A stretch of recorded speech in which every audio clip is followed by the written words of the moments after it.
पवित्र वचनाकडे जाऊया. आज नवीन वर्ष, पहिला दिवस, आणि आज जर आम्ही काही गोष्टी चुकलो तर वर्षभर आम्हाला पस्तावा करावा लागेल. आणि म्हणून आजसाठी आपण देवाचं वचन काढणार आहोत. प्रेषित यांचं कृत्य, प्रेषितांचे कृत्य, त्याचा 28वा अध्याय.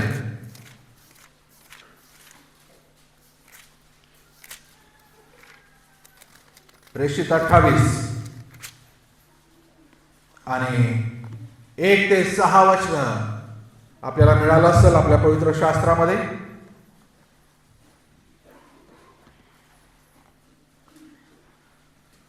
प्रेषित 28 1 ते 6 मी आपणासमोर वाचतो.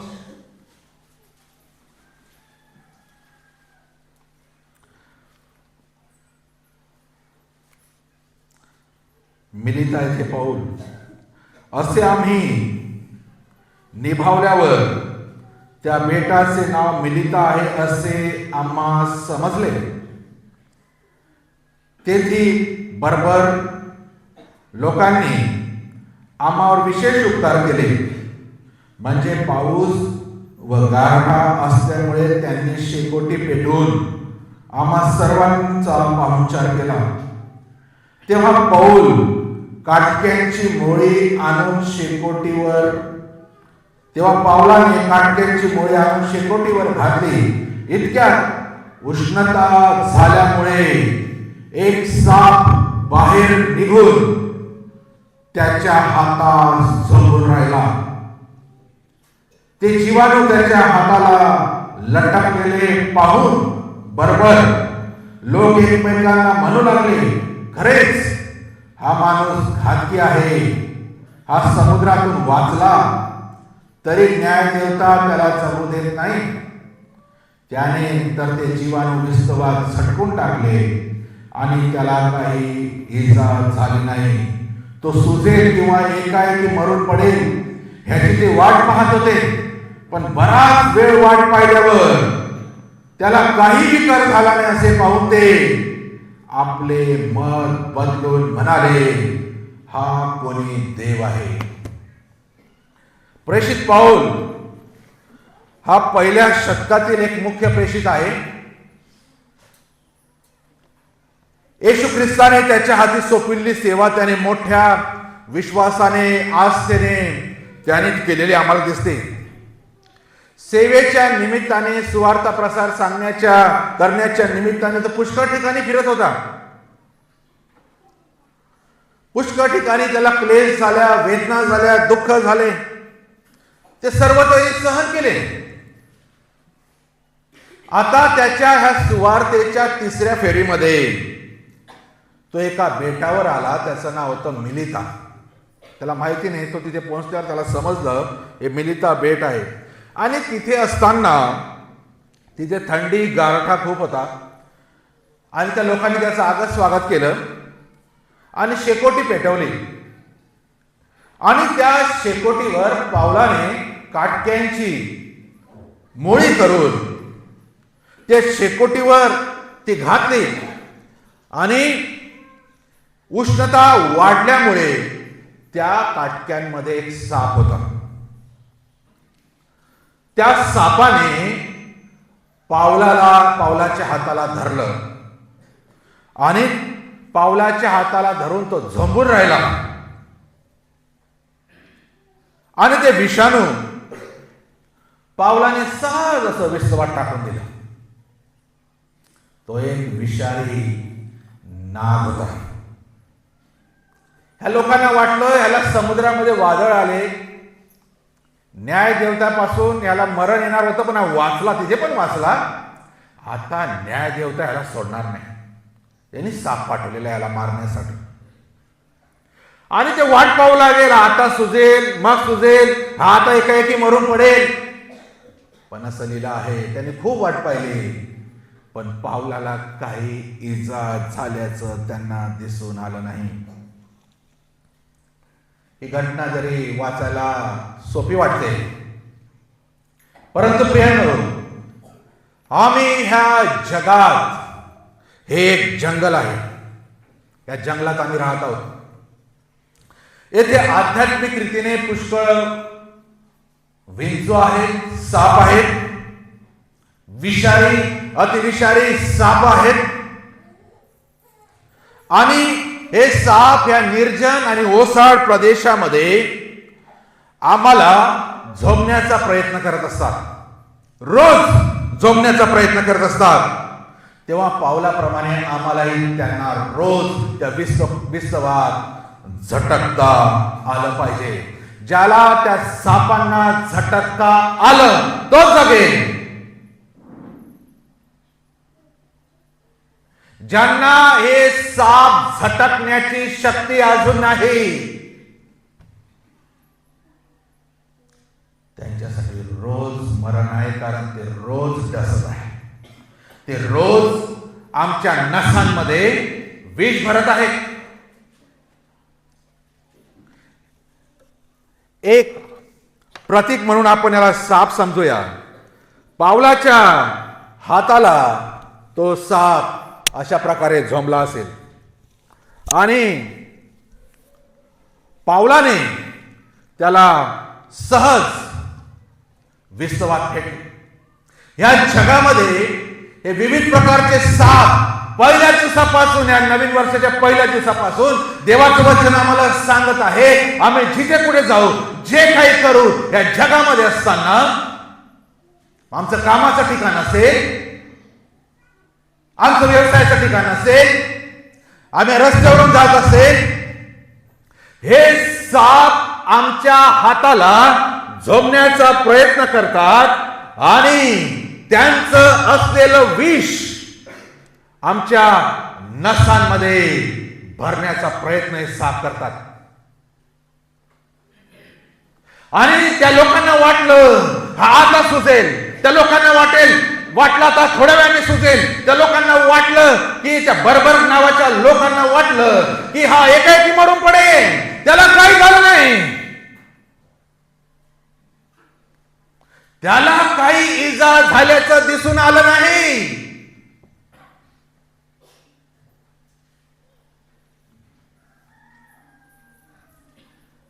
पुष्कळ लोकांनी आज देखील ह्या झोंबलेल्या सापांना विश्वात न टाकल्यामुळे ते आम्हाला बिलगून आहे आणि झोंबून आहे. पुष्कळ आम्ही हे साप बिलगून असलेले आता एवढी सवय झालेली आम्हाला की त्यांच्याशिवाय आता आम्हालाच राहत नाही. मग ते व्यसनांचे साप असेल, वासनांचे साप असेल, क्षमा न करायला न लावणारे साप असेल, एकमेकावर प्रीती न करायला लावणारे साप असेल, झोंबून आहे. त्यांनी आमच्या नसांमध्ये इतकं विष भरलेलं आहे की पावलाला शक्ती होती, त्याने तो साप झोंबल्याच्या विस्तवात टाकून दिला. आमच्या हातांमध्ये ती शक्ती राहिली नाही. आमच्या बाहूंमध्ये शक्ती नाही त्यांना झटकण्याची, त्यांना फेकण्याची. कारण त्यांनी इतकं विष भरलं आहे आमच्या हातामध्ये की आमचे हात आता अशक्त आहे, दुर्बल आहे, अस्थायी आहे. आम्ही त्या सापांना झटकू शकत नाही.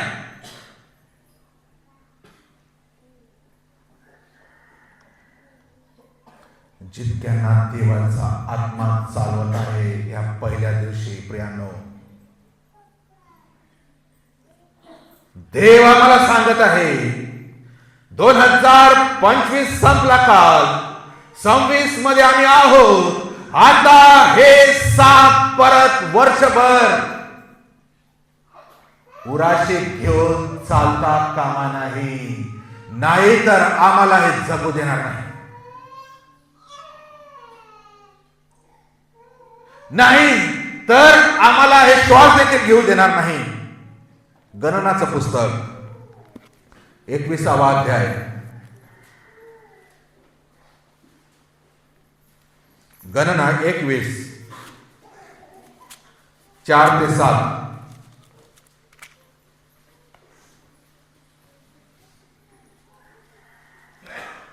मग घोर डोंगरापासून कूच करून अदोम देशाला वळसा घालून जाण्यासाठी त्यांनी तांबड्या समुद्राकडचा मार्ग धरला.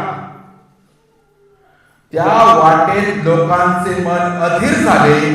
ते परमेश्वराविरुद्ध व मोशे विरुद्ध असे बोलू लागले की तुम्ही आम्हाला मिस्र देशातून काढून ह्या रानात मरावयाला कशाला आणले? येथे तर अन्न नाही व पाणी नाही आणि ह्या हलक्या अन्नाला आम्ही कंटाळलो आहे. तेव्हा परमेश्वराने लोकांमध्ये आगीचे साप पाठविले. त्यांच्या दंशाने इस्रायलातील बरेच लोक मेले. हे पाहून लोक मोशेकडे म्हणाले, परमेश्वराविरुद्ध व तुझ्या विरुद्ध बोलण्याचे पाप आम्ही केले आहे. तेव्हा हे साप आमच्यामधून काढून टाकण्यासाठी परमेश्वराची प्रार्थना कर. तेव्हा मोशेने लोकांसाठी प्रार्थना केली. आगे साप, फेअरी सर्पंट, त्याला मराठीत गेले आगे साप. म्हणजे हे साप चावल्यानंतर जी वेदना होती ती इतकी भयानक होती की जसे आम्हाला विस्तवात टाकलाय. विस्तवात टाकल्यानंतर जसे असह्य चटके लागतात, जळाल्यावर जशी वेदना होती तशा प्रकारच्या वेदना हे आगे साप चावल्यानंतर त्या व्यक्तीला होतात. आणि देवानेच पाठवले. का? त्याच्या निवडलेल्या लोकांना, त्यांना मिश्रणातून त्यांच्या गुलामगिरीतून त्यांना बाहेर काढणाऱ्या लोकांना का? कारण तिथे लिहिलं आहे, त्या वाटेने त्यांचे मन, खूप सुंदर वचन, 4थं वचन, अधीर झाले, इम्पेशन्स झाले. आणि काय म्हणू लागले ते? परमेश्वराविरुद्ध व मोशे विरुद्ध बोलू लागले. काय बोलू लागले? तुम्ही म्हणजे कोण? देव आणि मोशे, तुम्ही दोघं आम्हाला मिस्र देशातून काढून या रानात मरायला आणले. येथे अन्न नाही, पाणी नाही, या हलक्या अन्नाला आम्ही कंटाळलो आहे. कोणत्या अन्नाला हलकं म्हणत आहे? कोणतं अन्न होतं ज्याला हलके म्हणत आहे? आणि त्याला कंटाळले शब्द वापरलाय. कंटाळले हे अन्न कोणतं होतं? देवदूत ज्या भाकरी स्वर्गात खातात त्या भाकरी यांना देव देत आहे रानामध्ये. त्या देवदूतांच्या भाकरींना हे म्हणतात हलके आहे, हलकं अन्न आहे. आणि हे खाऊन आम्ही कंटाळलो आहे. देवाच्या लोकांनो, देवाचं वचन ऐकून आम्ही कंटाळतो. ते ऐकण्यासाठी आम्ही येत नाही. देवाविरुद्ध आणि देवाचं वचन सांगणाऱ्या विरुद्ध खुरखुर करतो. देव आगे साप पाठवतो. कंटाळले.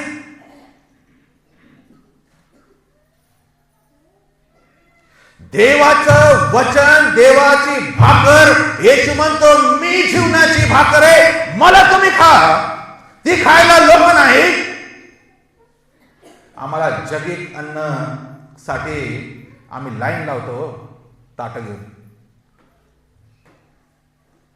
येशू म्हणतो जे नश्वर अन्न आहे त्यासाठी कष्ट का करतात?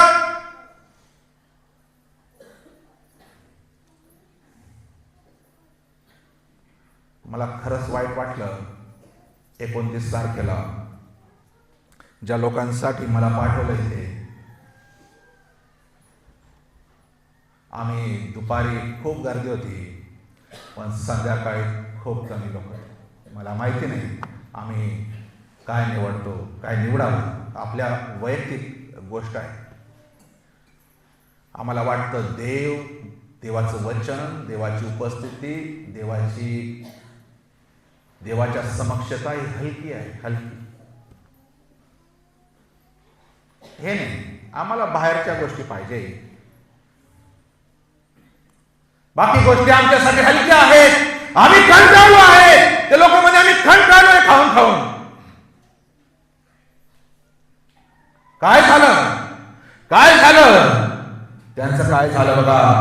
6व्या वचनामध्ये ते ज्या क्षणी बोलले या हलक्या अन्नाला आम्ही कंटाळलो आहे, त्या क्षणी परमेश्वराने लोकांमध्ये आगे साप पाठवले.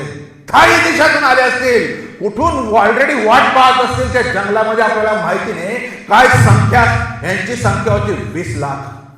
20 लाख. किती साप आले असतील? किती साप आले असतील? इमॅजिन करा.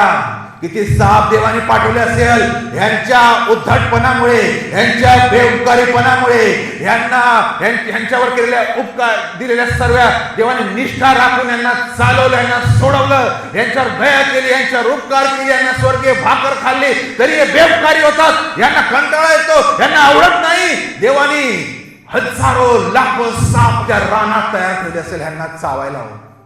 आणि साधी सुधी मौत नाही, साधं सुद्धा मरण नाही. देवाला किती भयंकर राग असेल. यांच्याऐवजी ते मिश्रांना निवडलं असते, त्यांनी देवाची आराधना केली असती बिचाऱ्यांनी, इमाने, इतबाराने, प्रामाणिक रीतीने, विश्वासपणाने. पण ज्यांना निवडलं ते बेउपकारी आहेत, ज्यांना सोडवलं ते बेउपकारी आहेत, ज्यांना गुलामगिरीतून विटा बनवायचं कठीण काम दिलं होतं तिथून त्यांना काढलं आणि वचन दे दुधामधाच्या प्रदेशात नेण्याचं वचन दिलं, त्या लोक बेउपकारी आहेत. ते म्हणतात कंटाळले आहेत, ते कुरकुर करत आहेत, ते देवाविरुद्ध आणि मोशे विरुद्ध तक्रार करत आहेत. लाखो साप पाठवले देवाने आणि असेच चावले, कोणतं औषध नाही. कोणी त्यांचं विष उतरू शकत नाही. यांना शुद्धी केव्हा आली? जेव्हा त्यांनी प्रेत पाहिली आपल्या स्वतःच्या कुटुंबातल्या लोकांची आजूबाजूला पडलेले. सगळ्यांना चावते, कोण कोणाला वाचवल? कोण कोणाला वाचवल? आणि जेव्हा ते चावत होते हे लोक किती ओरडत असतील, भयंकर वेदना, जळाल्यासारख्या वेदना होत असतील, ते ओरडत असतील. ताणी लेकरं रडत असतील, त्यांची आई पाहत असतील, त्यांचे बाप पाहत असतील त्यांच्या डोळ्यासमोर.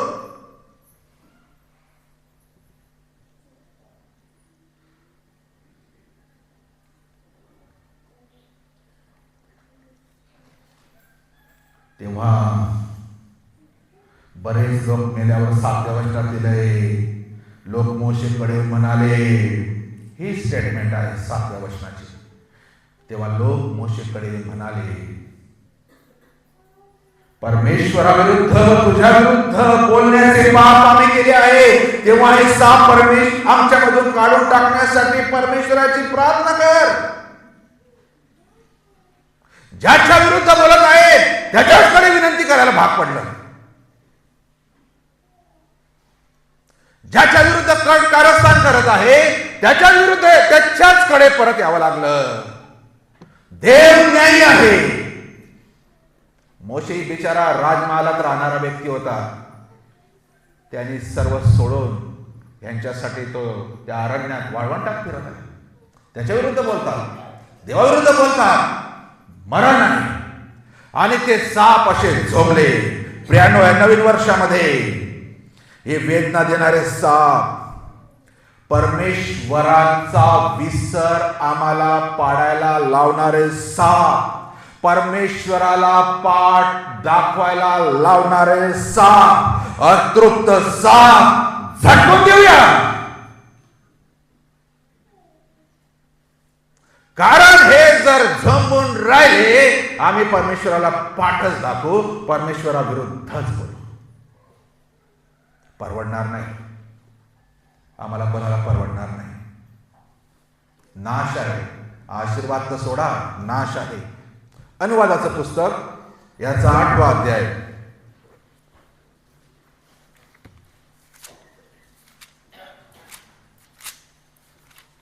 अनुवाद 8 आणि त्याची 8 ते 20 वचन. अनुवाद 8 11 ते 20 वाचूया.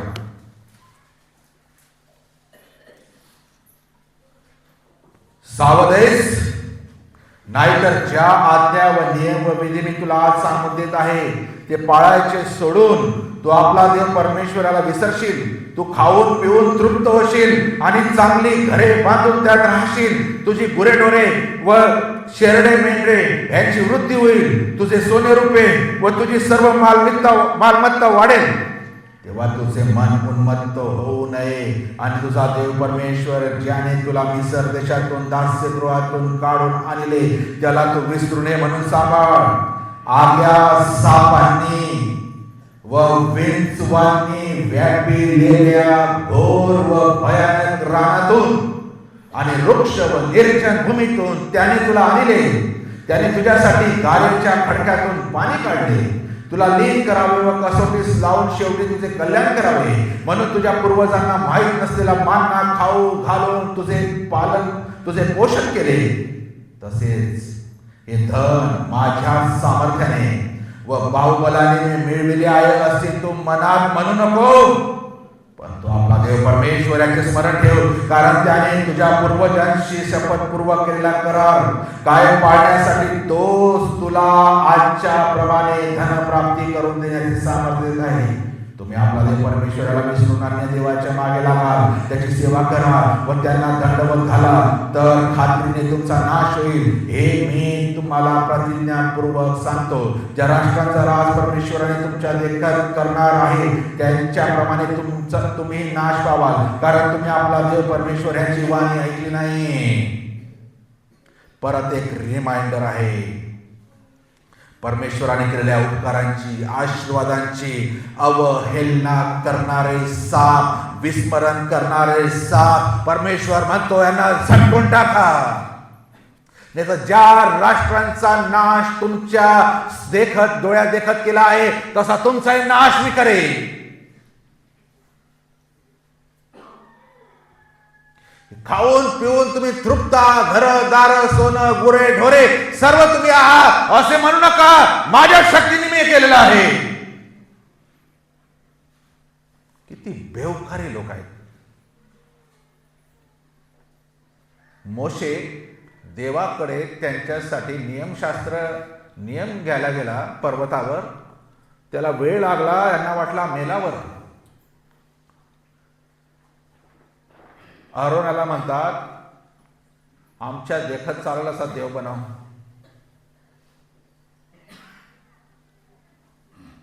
त्या सर्व बायांनी, स्त्रियांनी, बहिणींनी कानातले, नाकातले, पायातले जे काय आभूषण आहे सोन्याचे गोळा केले आणि ओती वासरू तयार केलं तिथे. आणि त्या वासरासमोर नाचून काय म्हणत होते, ह्यांनीच त्या वासराने आम्हाला मिस्रातून सोडून आणलं. इतकी बेवकारीपणा. हे साप आम्हाला हे बोलायला भाग पडतात. देवाला विसरायला लावतात. देवाविरुद्ध बंड करायला लावतात. देवाच्या आज्ञेविरुद्ध जायला लावतात.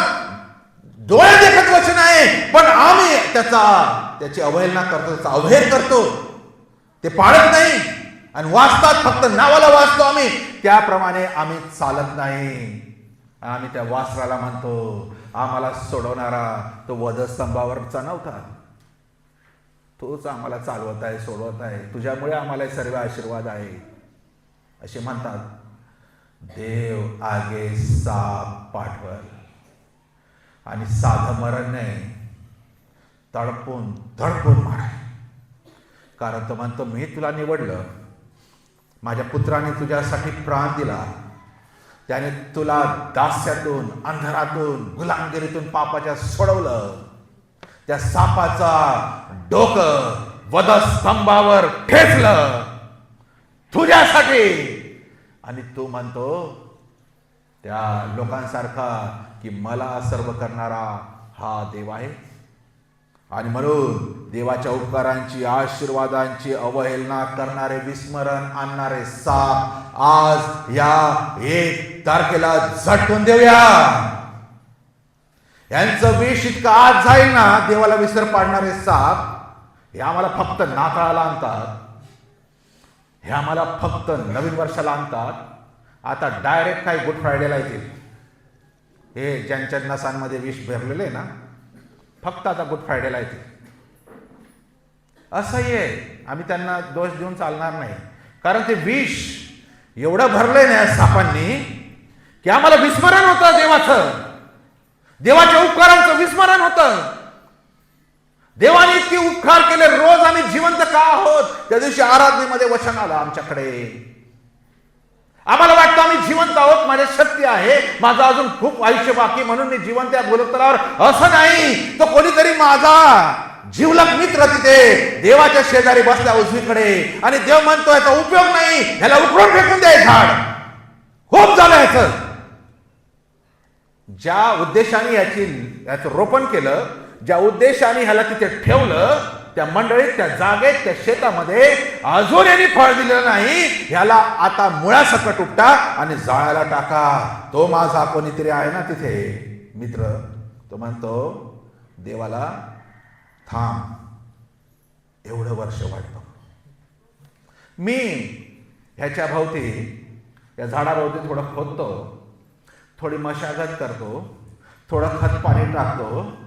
ह्या वर्षी तरी हा फळ देईल. तो आहे ना, म्हणून मी आहे. त्या पवित्र देवाला, जो ईर्ष्यावान देव आहे, त्याचा राग भयंकर आहे. किंवा मुळा सकट मला उपटून फेकून दिलं असतं. पण तो माझा मित्र आहे ना तिथे, ज्याने माझ्यासाठी जीव दिला ना तिथे, तो म्हणतो थांब, माझ्याकडे बघ, मी याच्यासाठी जीव दिलाय. आणि मला वाटतं माझ्या शक्ती आहे, मला वाटतं मी निरोगी आहे, मला वाटतं मी चांगला आहे, आणि म्हणून मी जिवंत आहे, आणि माझ्या इच्छेने तसं करल असं नाही. तो आहे ना, म्हणून मी आजचा दिवस पाहत आहे. तो नसताना मी पण नसतो. आम्ही आशीर्वादित आहोत. आम्ही येशू म्हणजे नवीन कराराचे लोक आहोत. आम्हाला वाचवणारा, आमच्या बाजूनी वकिली करणारा आमचा ॲडव्होकेट, आमचा वकील, आमचा लॉयर, आमचा येशू तिथे आहे. त्या कोर्टामध्ये आमच्या विषयी आमची बाजू मांडणारा ना काहीतरी आहे. बापा थोडं थांब, मी बघतो. आता नवीन वर्षाला सांगतो, थोडं खोदतो, थोडं खत पाणी देतो, फळ देतील यावेळेस, माझा विश्वास आहे. आता विश्वास टाकतो माझ्यावर, निदान ह्या वर्षी तरी हा फळ देईल. पण त्याला पण लिमिट आहे बरं का. बस, खूप झाले लाड, आता नाही. जर देवाचे उपकार स्मरून उलट देवाविरुद्ध वागण्याचं पातक आम्ही करतो, देवाच्या इच्छेविरुद्ध वागतो, देवाने आम्हाला काय आज्ञा केली आहे ते आम्हाला माहिती आहे, तरी पण आम्ही आमच्या इच्छेने आमच्या गोष्टी, त्या गोष्टी करतो, माझ्या सोयीने करतो. याचा अर्थ हे साप आम्हाला जमलेले आहेत आणि आम्हाला वाटतं की या वर्षात आम्ही बदल करावा, पण आम्हाला लगेच कळतं काय आठवड्यामध्ये आम्ही परत तेच जुनं जीवन जगत आहे. कारण आमचे बाहू अशक्त आहे, कमजोर आहे, तो नशात चढलेला आहे, ते विष आमच्यावर हावी झालेलं आहे. आम्ही झटकू शकत नाही. आम्ही कुरवाळत बसलेले आहोत सापांना. ते गारुडे कसे साप घेऊन फिरतात, गळ्यात अडकून फिरतात, कुरवाळत आहेत. आमची व्यसनं आम्ही कुरवाळत आहेत. माझा इगो मी कुरवाळत आहे. माझा मीपणा मी कुरवाळत आहे. मी झटकू शकत नाही, कारण त्यांनी मला इतकं बधीर केलेलं आहे, माझ्या शक्ती उरलेली नाही. नीतिसूत्र 23वा अध्याय, नीतिसूत्र 23वा अध्याय आणि त्याचे 29 ते 32 वचन. नीती 29, क्षमा करा 23, 29 ते 32. हाय हाय कोण म्हणतो, अरे अरे कोण करतो, भांडण तंट्यात कोण पडतो, गाराणी कोण सांगतो, विनाकारण घाय कोणास होतात, धुंदी कोणाच्या डोळ्यात असते. जे फार वेळपर्यंत द्राक्षरस पीत राहतात, जे मिश्र मद्याचा पूर्ण आस्वाद घेतात, घेण्यात जातात त्यांचा.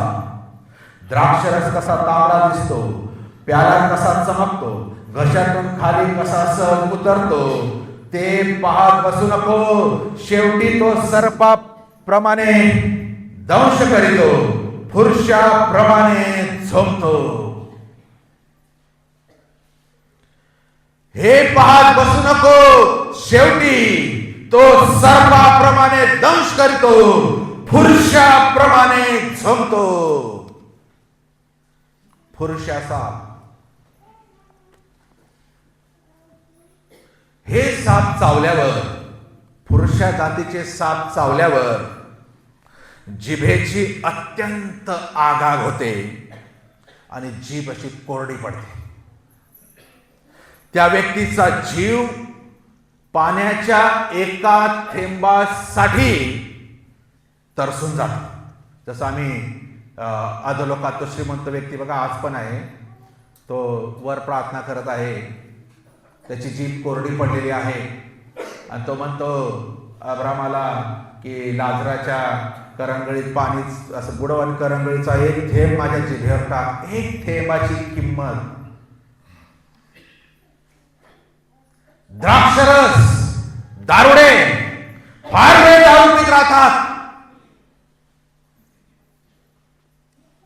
हे साप म्हणजे पुरुषे साप आहे जमलेले. सर्व प्रकारचे व्यसन हे सापांना आम्हाला झटकायची गरज आहे. मी आराधना करून जात होतो घरी, 3-4 पुरुषे साप मला रस्त्यात भेटले. माझी गाडी अडवली इथे. नंतर मला कळाले आपल्याच मंडळीचे ते. म्हटलं प्रभू मी काय सांगू अजून यांच्यासाठी. उतरून 2 कानपट्यात मारू शकत होतो, पण मी तो वेळच वेगळा होता आराधनेचा. मी करून चाललो होतो आणि नेमके ते पुरुष साप माझ्यासमोर आले आणि म्हटलं देवा किती वेळ लागेल अजून आमच्या लोकांना तुझ्या गोष्टी समजण्यासाठी. किती दुर्बल आहे आमचे तरुण, जे ते झटकू शकत नाही, त्यांच्या बाहूमध्ये अजून ताकद नाही.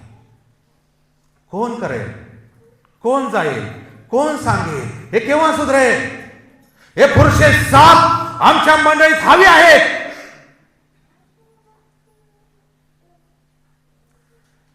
नवीन वर्षाचं स्वागत 12 वाजेला दंगा मस्ती व्यसन करून करतात. लाज वाटली पाहिजे आमच्यामध्ये. आम्ही त्या इस्रायल लोकांमध्ये काही फरक नाही. ते देवाचे उपकार स्मरून देखील म्हणतात या देवाने आम्हाला सोडवलेलं आहे. अरे ज्या देवाने नवीन वर्ष मला दाखवलं आहे त्याचे उपकार स्मरण गुडघ्यावरून करायला पाहिजे. त्याच्या ऐवजी जग आणि जगातल्या गोष्टीमध्ये मती धुंद होऊन नशेमध्ये देवाची अवहेलना, थट्टा, ओल्या व्यथाने मारायला पाहिजे बाहेर काढून असं वाटतं. थट्टा. मोशेला राग आला ते पाहून. त्या वासराचे कुटून कुटून चूर केला, यांचे नाक दाबून पाजले, मारून टाकले, तिथे फेकून दिले त्या नाल्यामध्ये. जे जे तिथे नाचत होते, ज्या स्त्रिया होत्या, जे पुरुष, इतका राग त्याला आला मोशेला. मी तुमच्यासाठी तिथे मध्यस्थी करत आहे, मी तुमच्यासाठी देवाकडे बोलत आहे की तुमचं कल्याण व्हावं, तुम्हाला एक नियम मिळावे आणि तुम्ही इथे देवाच्या विरुद्ध. अरे तुम्ही तुमचा लीडर वर गेलेला आहे, तुम्ही त्यासाठी प्रार्थना करा ना. तुम्ही त्या तो मेला समजून घेतलेला तिथे आणि इथे वरून तुम्ही देवाची अवहेलना करत आहे. इतका राग त्याला आला. देवालाही राग आला. तू काय माझ्यासमोर बसलाय, खाली जा. ते लोक काय करते बघ. देवाने मोशेला सांगितलं खाली जा, माझ्यासमोर काय इथे पडलेलं आहे, खाली जा. म्हणजे माझ्यासमोर राहण्यापेक्षा जे खाली लोक आहेत त्यांच्याकडे जाऊन त्यांना सांग. बिचारे सेवक देवाकडे मंडळांसाठी मागत आहे, त्यांच्या जीवासाठी, आणि लोक त्यांच्या इच्छेने त्यांना वाटेल मनात येईल त्या रीतीने आपापलं जीवन जगत आहे. देव म्हणतो माझ्यासमोर का तू पडलेला आहे, खाली जा. आणि मोशेने इतके मारले ना त्या दिवशी, तेव्हा अलाउड होतो आता नाही म्हणून. तेव्हा काय शिक्षा नव्हती, आता शिक्षा आहे. आणि त्या दिवसापासून इस्रायल लोकांनी कधीच त्या स्त्रियांनी सोनं घातलं नाही. त्यामुळेच हे पुरुष साप आमच्या ख्रिस्ती लोकांना घरात जमलेले. मी फक्त आपल्या मंडळी विषयी नाही बोलत आहे, पण माझं कर्तव्य देव माझा हिशोब घेईल. तू का सांगितलं नाही, पण मी सगळा ख्रिस्ती समाज सांगत आहे. आमचा हे पुरुषे साप घरात घरात पाळून ठेवलेले आहे. इतके डेंजर आहे ना, सर्व कुटुंबाला त्रास आहे यांचा. त्यांना तुम्ही दूध पाजायला पैसे दिलेले नाही ना, म्हणजे दारू प्यायला त्या सापांना, हे तुम्हाला तुमचे हालाल करतील कुटुंबाचे. त्या बापाचे त्या आईचे जर तुम्ही पैसे नाही दिले यांना, स्वतः काय करत नाही, वरून आई बापांना टेन्शन आहे यांच्यामुळे, अख्खे फॅमिली दिसते पाया पुरुषा सापांमुळे. वेदना होत आहे बिचाऱ्या परिवारांना, परिवाराचे परिवार. अरे 31 काय दारू पिऊन धिंगाणा करायचा वेळ काही ख्रिस्ती लोकांसाठी नाही, ही जगासाठी. ज्यांना समजलं नाही, ख्रिस्ती लोकांसाठी देवाचे उपकार मानण्याची वेळ आहे. आणि तुम्ही भर उघडेपणाने आमच्या समाजाची, आमच्या देवाची धिंड काढतात रस्त्यावर. हा इश्यू आहे.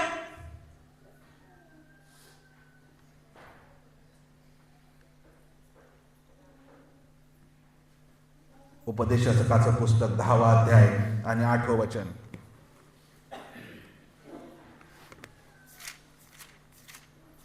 उपदेशक 10 आणि 8. जो खाडा खणतो तो त्यात पडतो, जो कुंपण तोडतो त्याला सर्प डसतो. जो खाडा खणतो तो त्यात पडतो, जो कुंपण तोडतो त्याला सर्प डसतो. दुसऱ्यांना अडकविणारे साप, दुसऱ्यांना अडकवणारे. मी करत नाही, तू पण करू नका. हे पण खूप मातले बरं काय साप. उपदेशक सांगतो, जो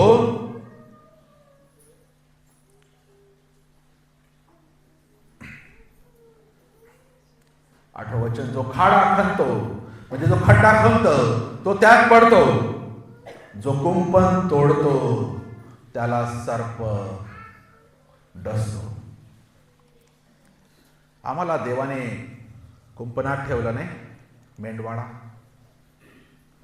ते तोडून जर कोणी बाहेर जातो, प्रियांनो, बाहेर घातक विषारी आम्हाला नष्ट करणाऱ्या पूर्ण शक्ती आहेत. म्हणून आम्हाला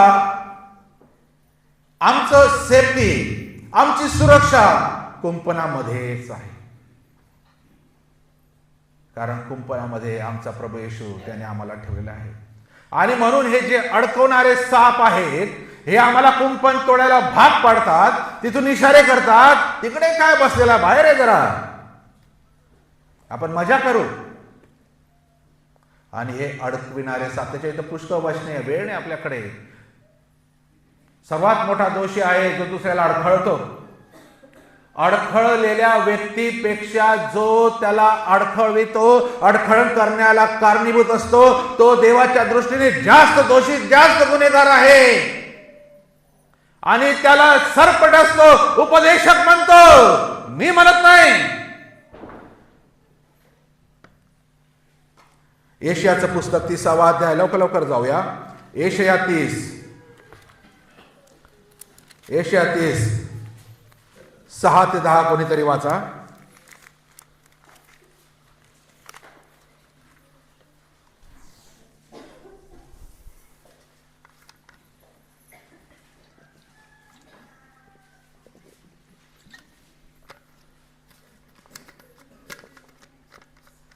दक्षिणेतल्या पशुविषयाची देववाणी, ज्यात सिंहीण व सिंह, सर्प व उडत्या आग्या, साप ही असतात, अशा कष्टमय व संकटमय देशात ज्वान गाढवांच्या पाठीवर आपली दौलत व उंटांच्या मदारीवर आपले खजिने लादून, ज्यापासून काही लाभ होणार नाही, अशा राष्ट्राकडे ते घेऊन जातात.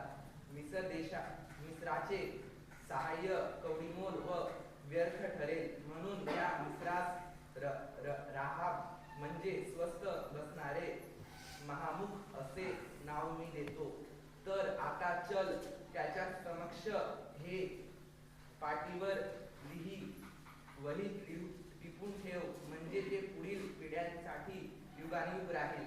कारण हे बंडखोर लोक ही लबाड मुले आहेत, ज्यांना परमेश्वराचे धर्मशास्त्र ऐकावयास नको अशी ही मुले आहेत. ते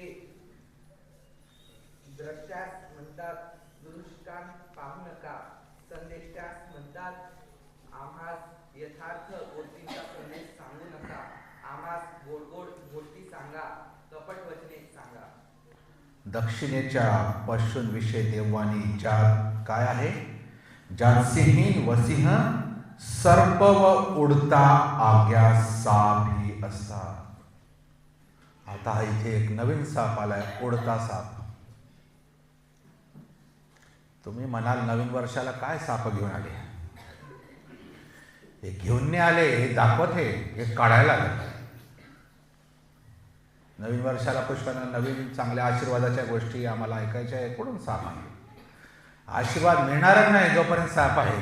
उलट हे साप काढल्यावर न मागता आशीर्वाद मिळते. हा फरक आहे. आम्ही आग्या पाहिला, आम्ही पुरुषा पाहिला, आता आग्या आणि उडते साप. हे काय आहे? तिथे जाऊ नका असं देवाचं वचन सांगतात. त्याच्याकडून सहाय्य कधी मिळणार नाही. तर देवाचं वचन आम्हाला सांगतं, वही टिपून ठेव, पुढील पिढ्यांसाठी या गोष्टी लिहून ठेव, म्हणजे आमच्यासाठी लिहून ठेव. काय नवं वचन फार महत्वाचं आहे. कारण हे बंडखोर लोक आहेत, ही लबाड मुले आहेत, ज्यांना परमेश्वराचे धर्मशास्त्र ऐकावयास नको अशी ही मुले आहेत. ते द्रष्ट्यास म्हणतात दृष्टांत पाहू नको. ते द्रष्ट्यास म्हणतात दृष्टांत पाहू नको, संदेष्ट्यास म्हणतात आम्हास व्यर्थ गोष्टींचा संदेश सांगू नको, आम्हाला गोड गोड गोष्टी सांगा, कपट वचने सांगा.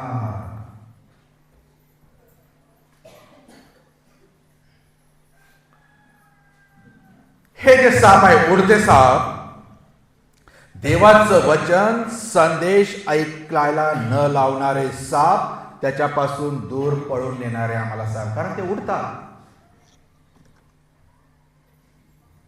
ते म्हणतात, संदेश त्यांना म्हणतात आणि त्यांना धर्मशास्त्र ऐकायला नको, आणि ते संदेश त्यांना द्रष्ट्यांना म्हणतात की आम्हाला यथार्थ गोष्टींचा संदेश सांगू नको. ज्या सध्याच्या यथार्थ गोष्टी आहेत, ज्या आमच्यामध्ये चालू आहे, त्याविषयी बोलू नको. आम्हाला काय सांग? गोड गोड गोष्टी सांग. तुम्ही सर्व पवित्र आहे, तुम्ही सर्व चांगले आहे, तुम्ही स्वर्गातच जाणार आहे. काय करा?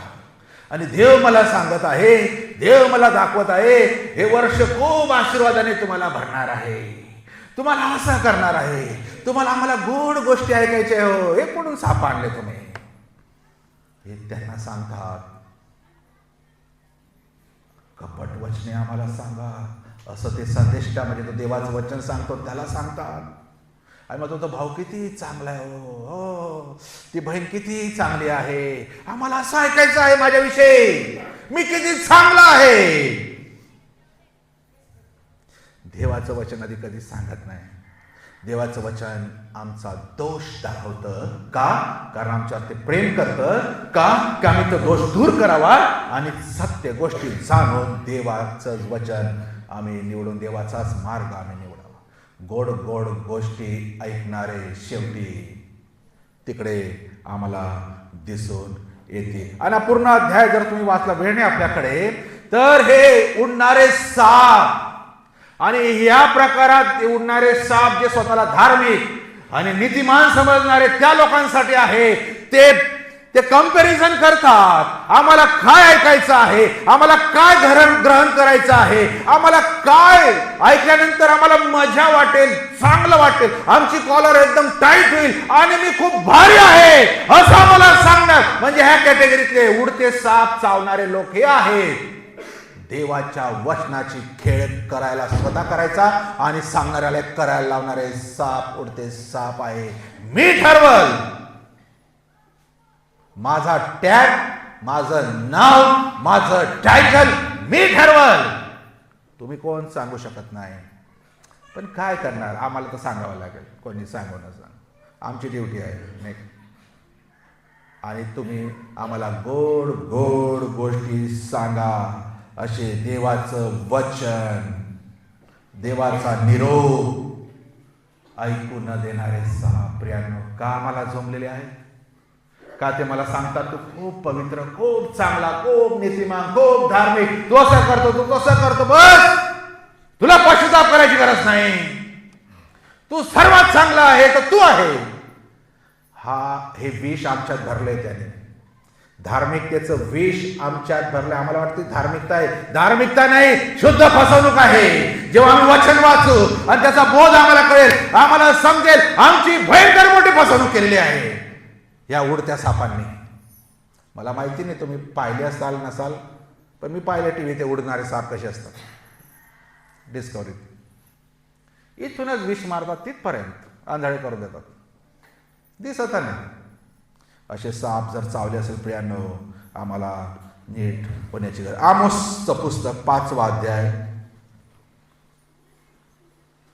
आमोसचं पुस्तक 5वा अध्याय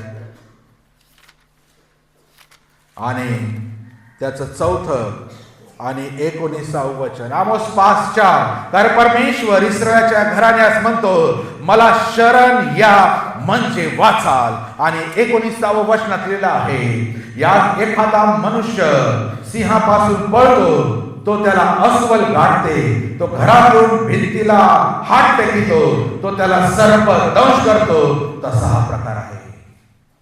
कुठे पळाल, वाचू शकत नाही. सिंहापासून पळाला तर अस्वल गाठते, अस्वलीपासून घरात भिंतीला जाऊन भिंतीला हात ठेवला तर सर्प दंश करतो. तसा हा दिवस आहे.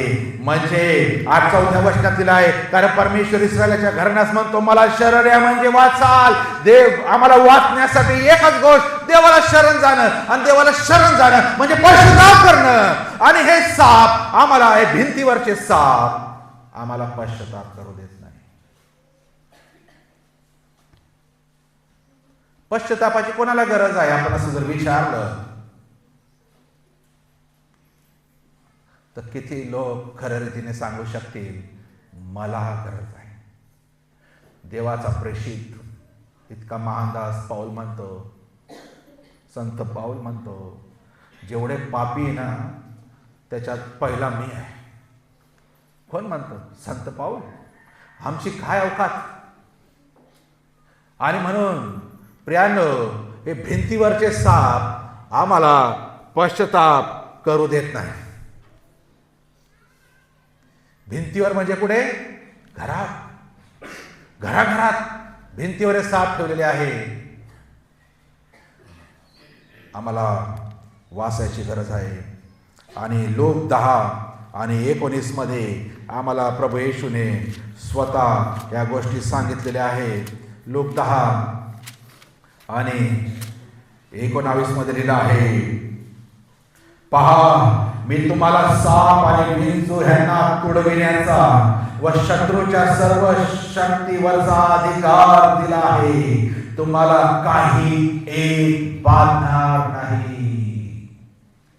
आनंदाची बातमी नवीन वर्षाला ही आहे. आनंदाची बातमी ही आहे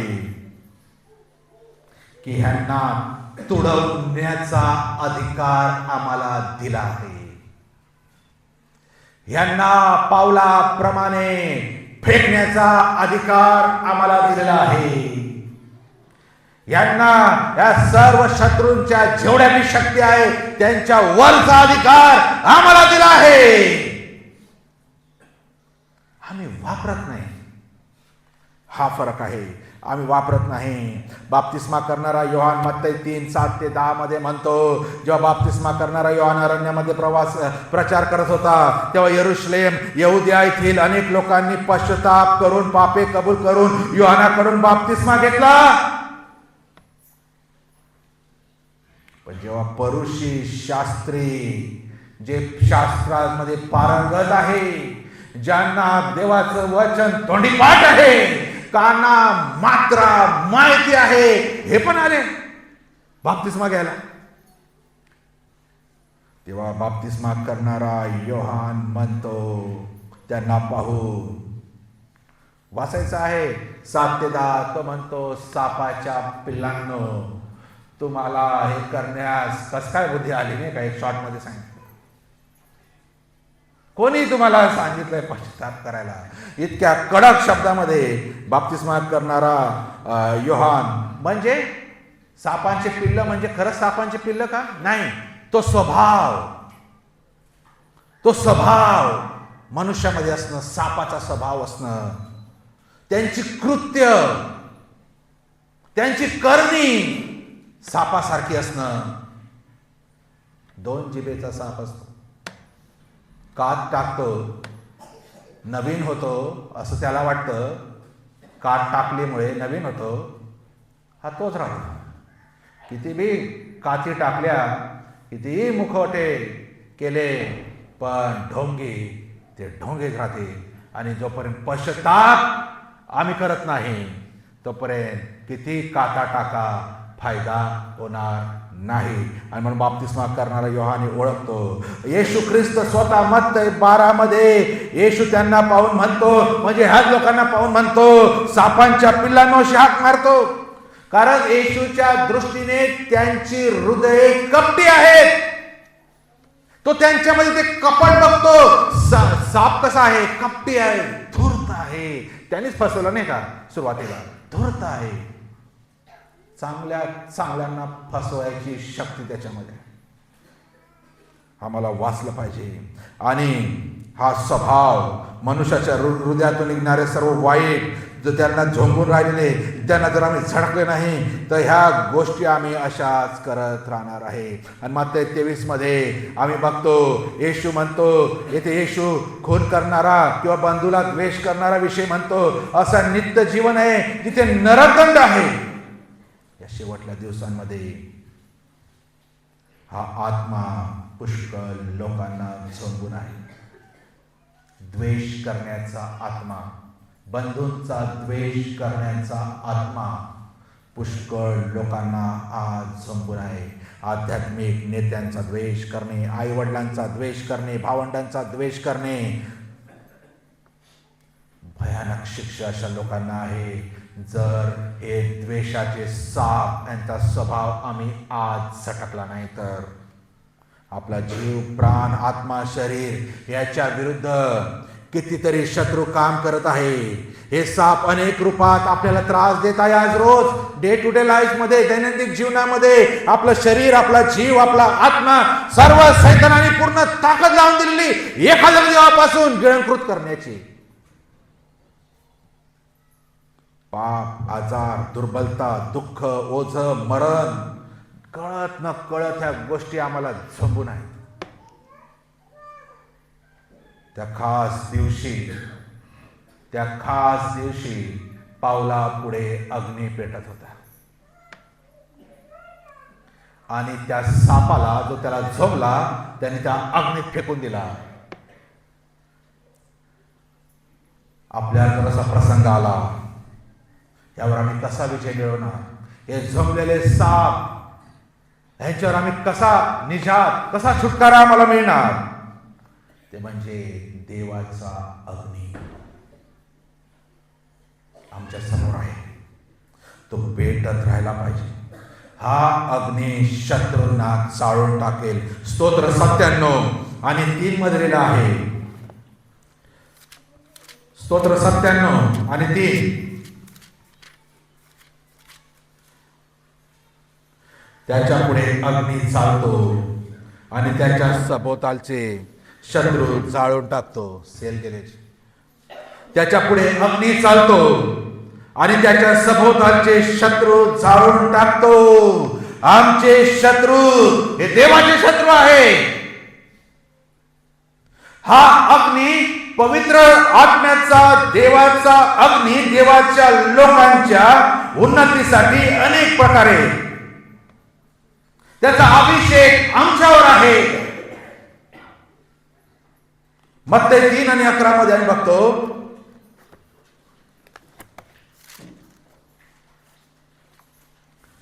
मी पाण्याने तुमचा बाप्तिस्मा पश्चातापासाठी करतो खरा, परंतु माझ्या मागून जो येत आहे तो माझ्यापेक्षा समर्थ आहे, त्याच्या वाहना उचलून चालण्याची देखील माझी पात्रता नाही. तो पवित्र आत्म्याने व अग्नीने तुमचा बाप्तिस्मा करणार आहे. बाप्तिस्मा करणारा योहान येशूविषयी सांगतो, माझ्या मागून येणार आहे तो अग्नीने अग्नी अग्नी जाळून टाकतो.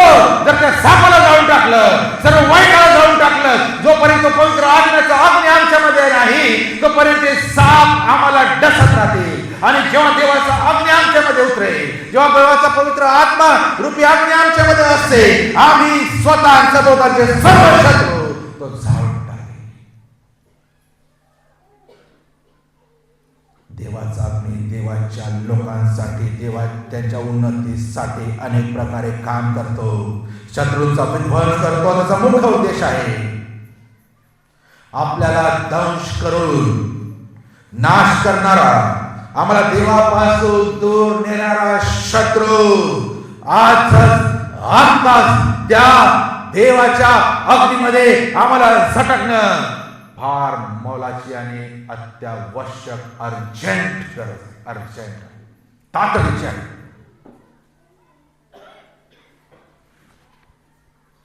काही वेळेला आमच्यामध्ये असलेला अग्नी विझवण्यासाठी, देवाचं सामर्थ्य इतरांसाठी प्रगट करण्यासाठी परमेश्वर पुष्कळ वेळेला शत्रू देखील उठवतो आमच्या विरोधात, निंदक उठवतो आमच्या विरोधात. आमच्यातला अभिषेक चेक करावा, आमच्यात अग्नी टिकून आहे की नाही पाहण्यासाठी. आम्हाला परंतु आम्हाला कोणती इजा होऊ देणार नाही एवढी त्याची गॅरंटी आहे. आणि दुष्टतेने तीक्ष्ण जळते बाण आम्हाविरुद्ध, आमच्या विरुद्ध, कुटुंबाविरुद्ध, सेनेविरुद्ध सोडेल. हे सैतानाचे काम पाहून जरी लोकांनी पावलाविषयी निंदा केली तरी आम्हा विरुद्ध खोटे दोषारोप करील. पावलाविरुद्ध ते म्हणाले, प्रेषित 28 मध्ये पावलाविरुद्ध देखील त्यांनी तीच कुरकुर केली. आणि ते म्हणत होते की, पाऊल म्हणतो, त्यांनी आम्हाविरुद्ध देखील निंदा केली. देवाला हे सत्य ठाऊक आहे, तो खरोखर आमच्या बरोबर बोलेल. शेवटलं वचन इथे आम्ही 2 एशियाच्या पुस्तकातून आम्ही वाचणार आहोत आणि मग आम्ही इथे थांबणार आहोत. एशिया 41 आणि 10.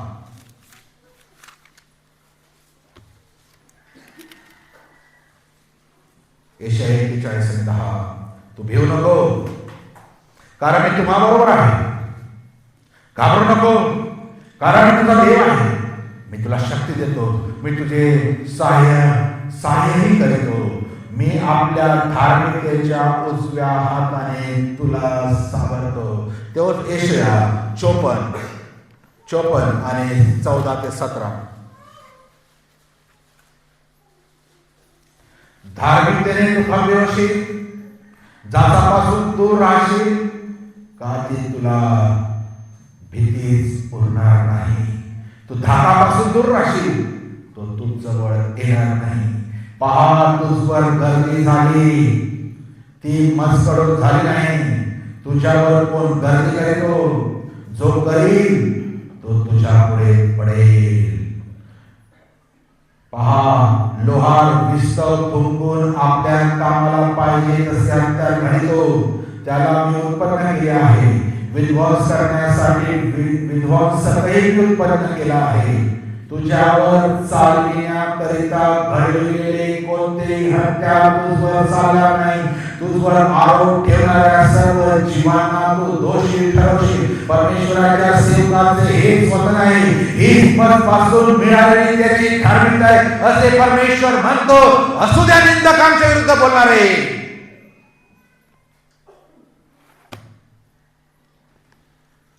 देव आम्हाला धार शस्त्र बनलेला आहे. त्या आगीतून जसं तो लोहार ते तीक्ष्ण हत्यार बनवतो, मात्र त्या हत्याराला त्याचा तप्त उष्णतेतून जावं लागतं त्यातून एक सुंदर हत्यार निर्माण होण्यासाठी. आणि जेव्हा ते हत्यार बनतं तेव्हा मग दुश्मनांची काय खैर नाही. आणि देवाचं वचन विशेष करून म्हणतं की जेव्हा सर्व जीवांना तू दोषी ठरवतील, परमेश्वराच्या सेवकाचे हेच वतन आहे. जे देवाचे सेवक आहे त्यांचं वतन काय आहे? हीच कडून मिळालेली त्यांची धार्मिकता आहे. त्यांचं वतन, त्यांची धार्मिकता ते त्यांना सांगते त्यांच्या सर्व जीवा दोषी ठरतील हे देव करतो. आणि म्हणून प्रियांनो, आज देवाचं वचन आमच्याकडे येत आहे. आपले प्राण व शरीर सुद्धा काही झाले तरी हरकत नाही. आपल्या देवाच्या सहाय्याने सर्व शत्रूंचा विध्वंस आपण कसा करू शकतो की पुन्हा लोकांनी शोध केला तरी सापडायचे नाही. कारण देव त्यांना त्या अग्नीमध्ये भस्म करून टाकणार नाही. यापुढे कोणत्याही प्रकारचे शत्रू पाहून आम्ही भिणार नाही. सर्व शत्रूंना आम्ही झटकून टाकू व देवामध्ये मुळावलेले स्थिरावलेले असे वाढू नाही. प्रेषित 20 आणि 24 मध्ये लिहिलंय, ज्या देवाने आम्हाला पाचारण केले त्यावर विश्वास ठेवू. आम्हाला पाचारण करणारा विश्वासनीय आहे तो हे करीलच. संत पौल म्हणतो 20:24 प्रमाणे, या हा निश्चय पूर्वक विश्वास आम्ही करू व जगातील कोणती वस्तू आम्हाला मग इजा करणार नाही. या नवीन वर्षाच्या सुरुवातीला पवित्र परमेश्वर असे झोपलेले साप आमच्या जीवनात आम्हाला दाखवित आहे. तर त्यांना आजच आम्ही झटकून देऊया, नाही तर खूप उशीर होईल. आज देवाचे वचन त्यांना झटकण्यास आम्हाला मदत करेल. आज मात्र आम्ही आज ऐकले नाही तर उद्या त्यांना झटकण्याची शक्तीच आमच्यात राहणार. ते आमच्या नसांमध्ये एवढे विष भरते आम्ही बेशुद्ध अवस्थेमध्ये जाऊ, जिथून शेवट होईल. केवळ आमचा आजचा प्रतिसाद उद्या आमचा शेवट कसा होईल हे ठरवेल. परत मी सांगतो, केवळ आमचा प्रतिसाद देवाच्या वचनाप्रती, देवाच्या आज्ञेप्रती, हा उद्या आमचा शेवट कसा असेल, आम्ही कुठे असेल हे ठरवेल. आम्हाला काय वाटतं, हे सर्व साप आम्ही काढून आम्ही झोंबलेले आम्ही त्यांना फेकून द्यावं अग्नीत, किंवा हेच परत कवटाळून आणि गुंडाळून आम्ही ठेवावे. निर्णय आपल्या हातामध्ये, आपल्या जागेवर भरावे.